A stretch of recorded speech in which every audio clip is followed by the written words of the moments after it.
The debate में आपका स्वागत है।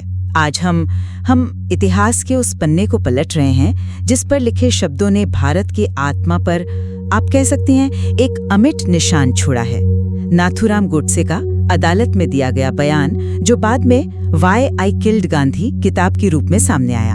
और हम उस सवाल से सीधे तौर पर जूझेंगे जो आज भी हमारे समाज को दो ध्रुवों में बांटता है।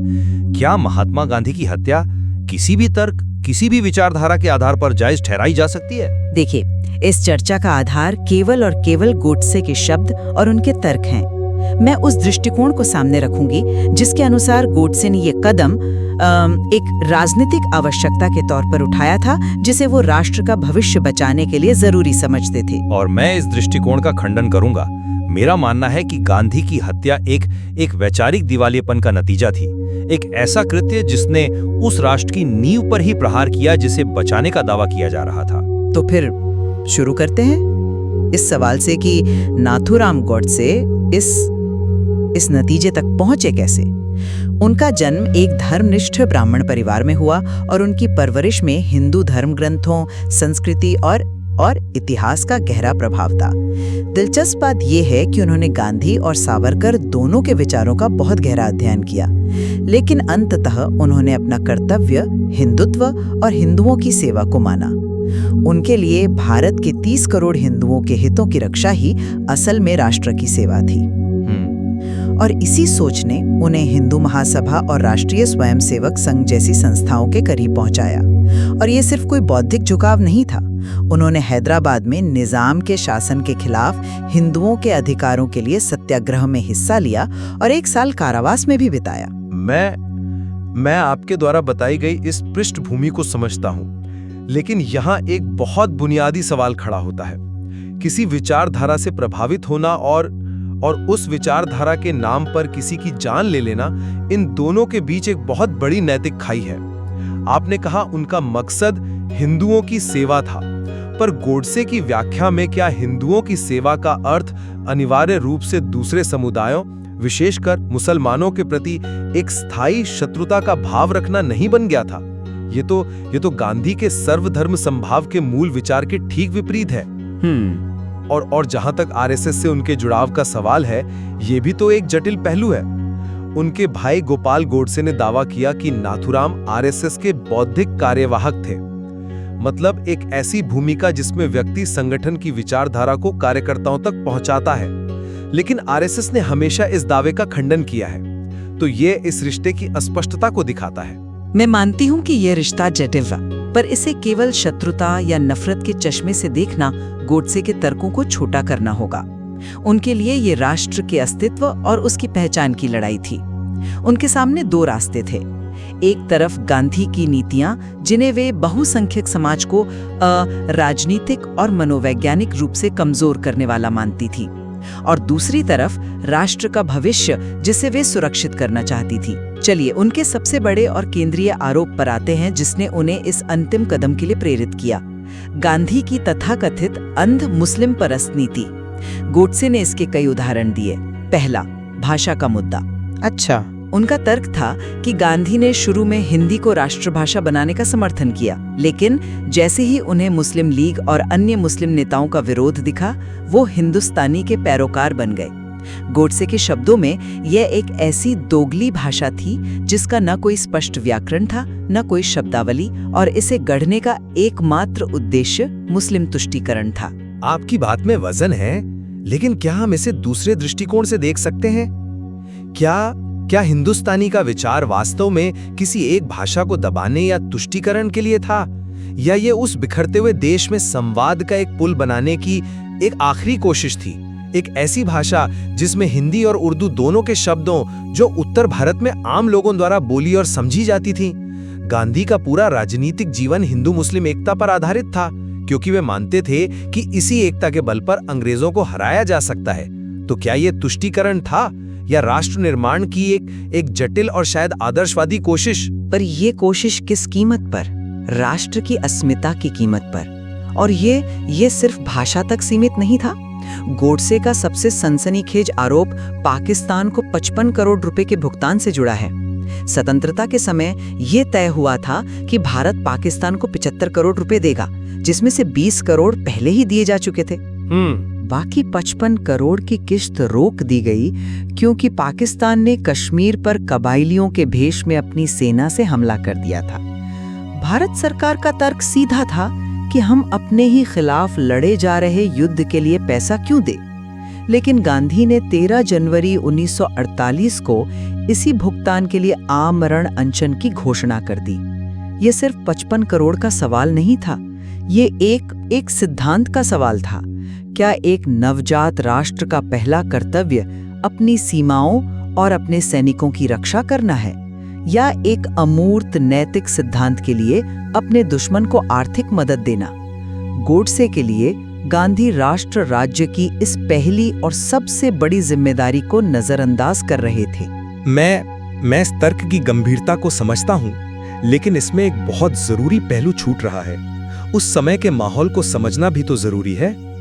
देश विभाजन की आग में जल रहा था, लाखों लोग मारे जा चुके थे, करोड़ों बेघर थे। क्या यह संभव नहीं है कि गांधी को यह डर था कि पैसे ना देने से नए बने पाकिस्तान में हालात और बिगड़ेंगे और वहां बचे हुए लाखों हिंदुओं और सिखों के खिलाफ हिंसा की एक और लहर भड़क उठेगी? शायद उनका अनशन किसी अमूर्त नैतिकता के लिए नहीं, बल्कि एक और बड़े नरसंहार को रोकने की एक व्यवहारिक कोशिश थी। इसे विश्वासघात कहना शायद उस समय की भयावह और विकल्पों से रहित स्थिति को बहुत सरल करके देखना है। और विभाजन के बारे में क्या कहेंगे? जिस विभाजन ने इस पूरी त्रासदी को जन्म दिया, गोडसे का सीधा और सपाट तर्क था कि गांधी ने विभाजन का विरोध सिर्फ दिखावे के लिए किया। उन्होंने सार्वजनिक रूप से कहा था कि देश का बंटवारा उनकी लाश पर होगा, लेकिन बंद दरवाजों के पीछे उन्होंने कांग्रेस कार्य समिति को इसके लिए सहमति दे दी थी। नेहरू और गांधी के नेतृत्व में देश का बंटवारा हुआ और एक ऐसा धर्म शासित मुस्लिम राज्य बना जिसकी मांग करने वालों ने सीधी कार्रवाई करके हजारों हिंदुओं का कत्लेआम किया था। क्या यह तुष्टीकरण की पराकाष्ठा नहीं थी? मैं इस तर्क से सहमत नहीं हूं। इतिहास को इतना सरल करके देखना मुझे लगता है सही नहीं होगा। विभाजन एक बेहद जटिल राजनीतिक प्रक्रिया थी, जिसमें कांग्रेस, मुस्लिम लीग और सबसे बढ़कर अंग्रेज तीनों की भूमिका थी। सिर्फ गांधी को इसका जिम्मेदार ठहराना बाकी सभी किरदारों को दोषमुक्त कर देता है। क्या उस वक्त के नेताओं के पास कोई और रास्ता बचा था? जिस तरह का सांप्रदायिक माहौल जिन्ना और मुस्लिम लीग ने डायरेक्ट एक्शन डे के बाद बना दिया था, शायद गांधी ने एक कड़वी सच्चाई को स्वीकार कर लिया था कि एक साथ रहने की जिद एक अंतहीन गृह युद्ध को जन्म देगी। एक व्यक्ति पर सारा दोष मढ़ देना आसान है, लेकिन सच अक्सर ज्यादा पेचीदा और दुखद होता है। चलिए अब गोडसे के दूसरे बड़े तर्क पर आते हैं, जो गांधी की अहिंसा की नीति से जुड़ा है। गोडसे का मानना था कि गांधी की अहिंसा की चरम और अव्यावहारिक नीति ने हिंदू समुदाय को मनोवैज्ञानिक रूप से नपुंसक बना दिया था। इस नीति ने हिंदुओं को आक्रामक सांप्रदायिक हमलों का सामना करने में असमर्थ कर दिया। गोडसे ने शिवाजी, राणा प्रताप और गुरु गोबिंद सिंह जैसे ऐतिहासिक वीरों का उदाहरण दिया, जिन्हें गांधी गुमराह देशभक्त कहते थे। गोडसे के अनुसार इन्हीं वीरों ने शस्त्र उठाकर हिंदू धर्म और समाज को विदेशी आक्रमणों से बचाया था। समझ रहा हूं, आप सैन्य शक्ति को राष्ट्र की सुरक्षा का एकमात्र जरिया मान रही हैं, लेकिन यही तो गांधी और गोडसे की सोच में जमीन आसमान का फर्क है। और यहां सबसे बड़ा विरोधाभास भी है। अगर आप अहिंसा के खिलाफ थे तो उसका जवाब हिंसा से क्यों दिया? ये तो अपने आप में एक वैचारिक अंतर्विरोध है। और गांधी की अहिंसा का मतलब कायरता कभी नहीं था। जैसा कि उसे अक्सर चित्रित किया जाता है, गांधी ने खुद कहा था कि मैं कायरता और हिंसा में से किसी एक को चुनना हो तो मैं हिंसा को चुनूंगा। उनकी अहिंसा कमजोर की नहीं, बल्कि नैतिक रूप से बलवान व्यक्ति की अहिंसा थी, जो बिना हथियार उठाए अत्याचारी की आत्मा को झकझोरने की शक्ति रखती है। इसे नपुंसक कहना उनके दर्शन की बहुत सतही और मुझे लगता है जानबूझकर की गई गलत व्याख्या है। इसे आप गलत व्याख्या कह सकते हैं, पर गोडसे के लिए ये जमीनी हकीकत थी।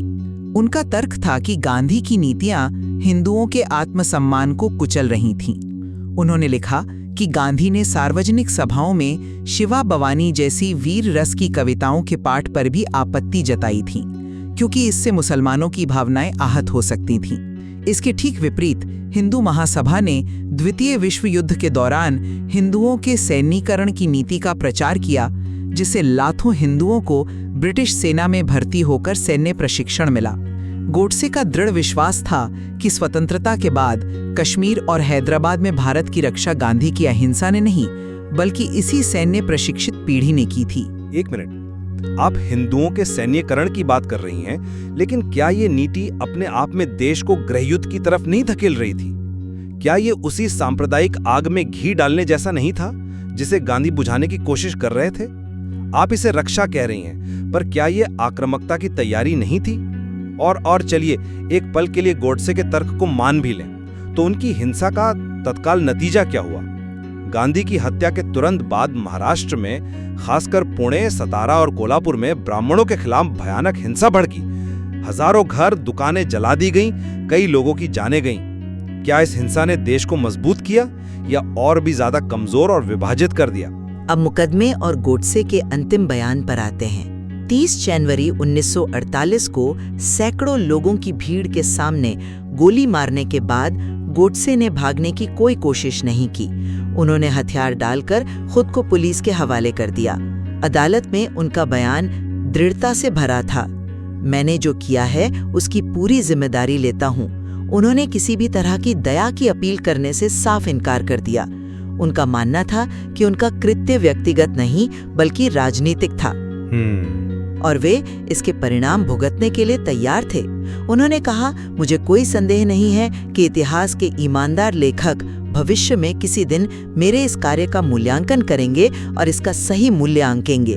लेकिन इस तथाकथित साहस पर भी तो सवाल उठते हैं। एक निहत्थे लगभग 80 साल के बुजुर्ग व्यक्ति पर जो प्रार्थना सभा के लिए जा रहा हो, उस पर छिपकर हमला करना, ये कौन सी बहादुरी है? और रणनीतिक रूप से देखिए, गोडसे के इस एक कृत्य ने गांधी को हमेशा के लिए महात्मा और शहीद का दर्जा दे दिया।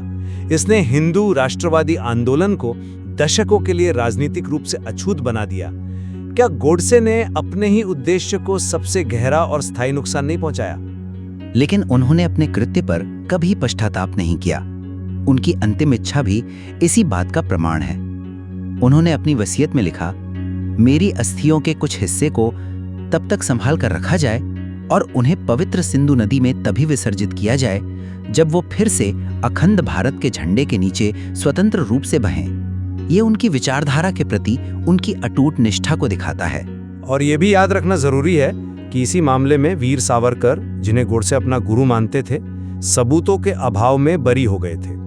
गोडसे ने खुद अदालत में स्पष्ट किया था कि 1946 के बाद उन्होंने और उनके साथियों ने सावरकर जैसे पुराने नेताओं से स्वतंत्र होकर अपना रास्ता बनाने का फैसला कर लिया था। ये उन्हें एक मुख्य धारा के आंदोलन के सिपाही के बजाय एक कट्टरपंथी गुट के सदस्य के रूप में स्थापित करता है। यहाँ तक कि गांधी के बेटे रामदास गांधी ने उन्हें पत्र लिखकर पश्चाताप करने का अवसर दिया था, जिसे गोडसे ने ठुकरा दिया। ये दिखाता है कि वे अपने विचारों में कितने अड़िग और कट्टर थे। अंत में गोडसे का दृष्टिकोण ये था कि गांधी की नीतियों के कारण देश विनाश की ओर बढ़ रहा था। पाकिस्तान बन चुका था, लाखों हिंदू मारे जा चुके थे या बेघर हो गए थे, और इन सब के बीच गांधी अभी भी पाकिस्तान को 55 करोड़ दिलाने के लिए अनशन कर रहे थे। गोडसे के सामने एक कठोर चुनाव था, एक व्यक्ति का जीवन या एक राष्ट्र का भविष्य। उन्होंने राष्ट्र को चुना, और उस एक चुनाव ने देश को उस व्यक्ति से हमेशा के लिए वंचित कर दिया जिसने उसे आजादी की राह दिखाई थी। गोडसे ने कानून और नैतिकता को अपने हाथ में लिया और हिंसा और घृणा के रास्ते को चुना। उनकी गोलियों ने सिर्फ गांधी के शरीर को नहीं, बल्कि भारत की उस आत्मा को छलनी कर दिया जो अनेकता में एकता का सपना देखती थी। और उस जख्म से आज भी इतने दशकों बाद भी रह रहकर खून रिसता है। तो सवाल वहीं आके रुकता है, क्या नाथूराम गोडसे एक हत्यारे थे या एक ऐसे देशभक्त जिन्हें इतिहास ने गलत समझा? ये फैसला हम अपने श्रोताओं पर छोड़ते हैं। गोडसे की विचारधारा और गांधी के सिद्धांत, ये दोनों ही आज भी भारत की राजनीति और समाज में किसी न किसी रूप में जीवित हैं। ये बहस खत्म नहीं हुई है और शायद कभी होगी भी नहीं। कमेंट्स में हमें जरूर बताएं, क्या नाथूराम गोडसे को एक नायक माना जाना चाहिए या एक खलनायक? आपकी इस पर क्या राय है? और ये भी बताएं, क्या व्हाई आई किल्ड गांधी जैसी किताबें पढ़ी जानी चाहिए या इन पर प्रतिबंध लगा देना चाहिए? अगर आपको ये चर्चा पसंद आई तो हमें लाइक करें और ऐसी ही और बहसों के लिए सब्सक्राइब करें। अगली बार मिलते हैं द डिबेट में।